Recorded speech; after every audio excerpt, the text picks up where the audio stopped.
Tumbuhnya gigi menjadi salah satu hal yang menggemaskan.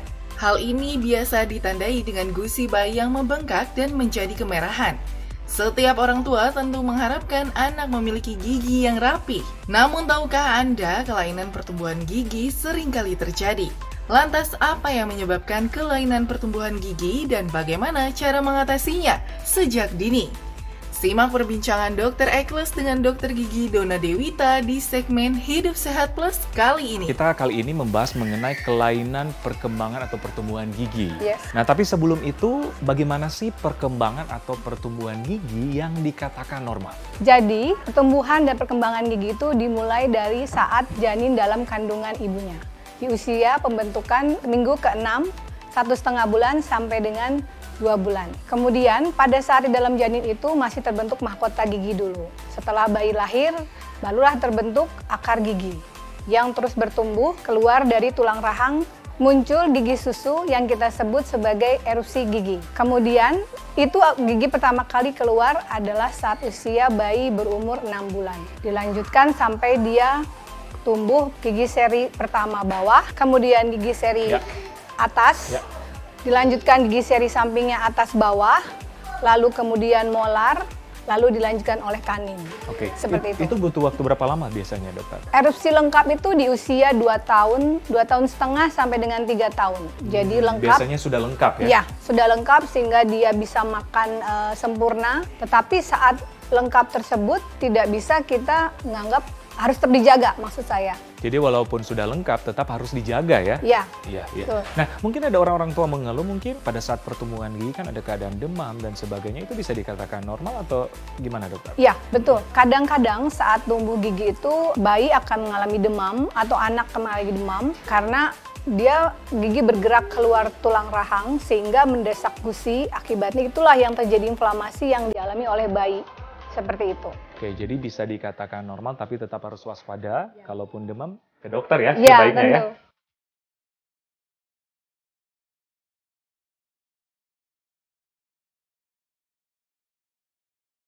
Oke, baik dokter Dona. Apa sih kelainan pertumbuhan gigi ini, dokter?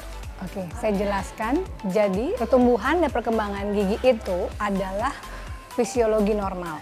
Kelainan itu adalah terjadinya gangguan atau penyimpangan dari fisiologi normal itu tersebut sehingga menimbulkan kelainan pada bentuk atau warna dari gigi tersebut. Seperti itu. Oke. Nah, penyebabnya apa yang menyebabkan kelainan pertumbuhan gigi ini, dokter? Bisa dari faktor genetik. Genetik ya? Genetik, keturunan, bisa jadi kehilangan gigi, benih giginya tidak muncul, tidak ada gigi sama sekali. Tapi itu yang jarang, kasus yang sangat jarang. Sangat jarang ya? Ya. Lebih kepada yang kehilangan gigi 1 atau 2 benih gigi, yang mana gigi M3 yang sering tidak muncul, seperti itu. Oke. Faktor lain adalah selain genetik, dia adalah riwayat saat ibu hamil.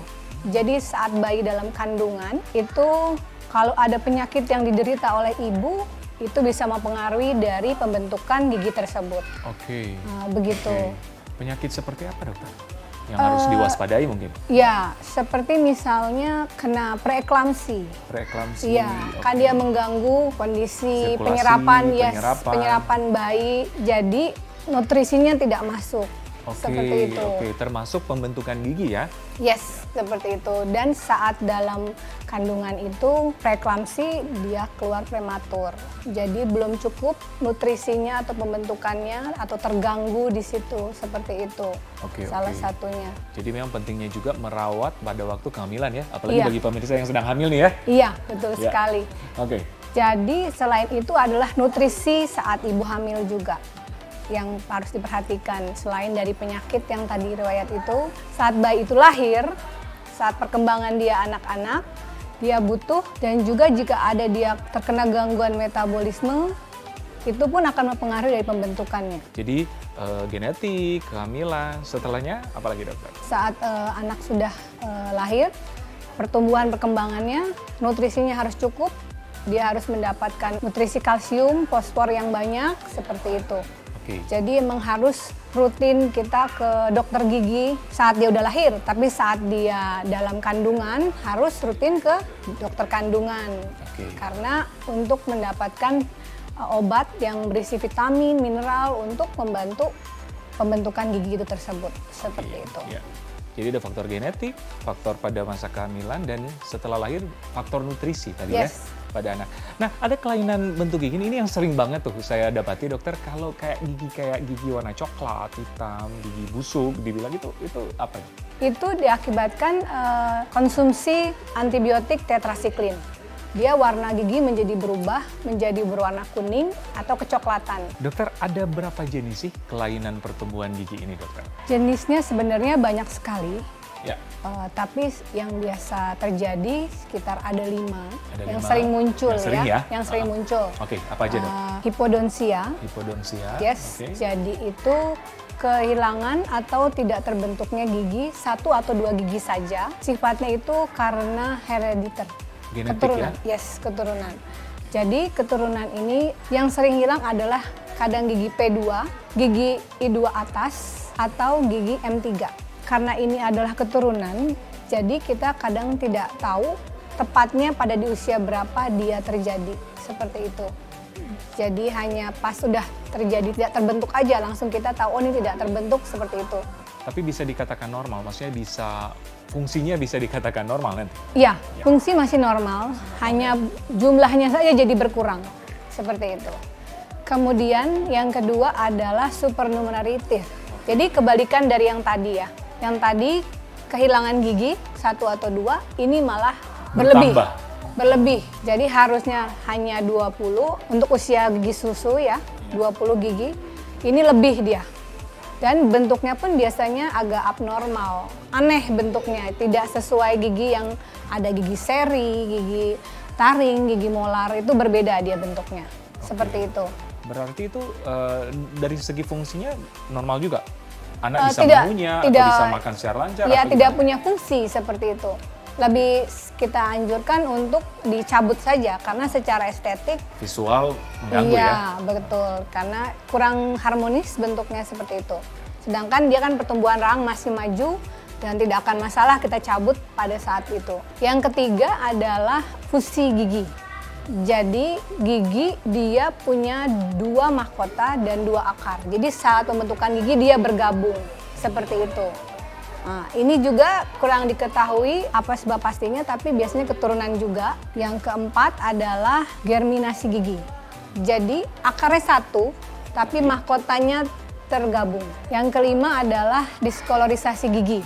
Nah, ini yang paling sering terjadi di mana saat ibu hamil meminum antibiotik yang mengandung tetrasiklin. Nah, ini kurang baik karena merusak gigi. Bisa membuat gigi berwarna kuning atau sampai kecoklatan, seperti itu. Dan saat anak pun sudah lahir, dia pun kalau sampai mengkonsumsi antibiotik tetrasiklin pun akan mempengaruhi juga, karena proses pembentukan gigi permanen itu saat dia lahir.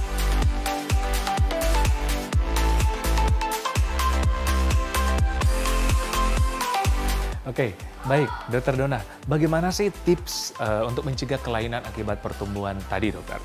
Jadi ada 2 yang kita harus perhatikan. Pertama, saat ibu hamil, kita harus perhatikan nutrisinya, yaitu meminum kalsium, fosfor, dan vitamin D. Selain kalsium dan tersebut, perlu juga vitamin, mineral seperti potasium, sodium, dan magnesium. Nah, untuk mendapatkan itu, lebih baik ibu hamil ini datang ke dokter obgyn. Ya. Untuk dia mendapatkan asupan nutrisi, saran-saran ya. Ya, dan penyuluhan bahwa makanan harus dengan gizi seimbang, sehingga pembentukan dari giginya ini dapat terbentuk dengan baik karena mendapat nutrisi yang cukup, seperti itu.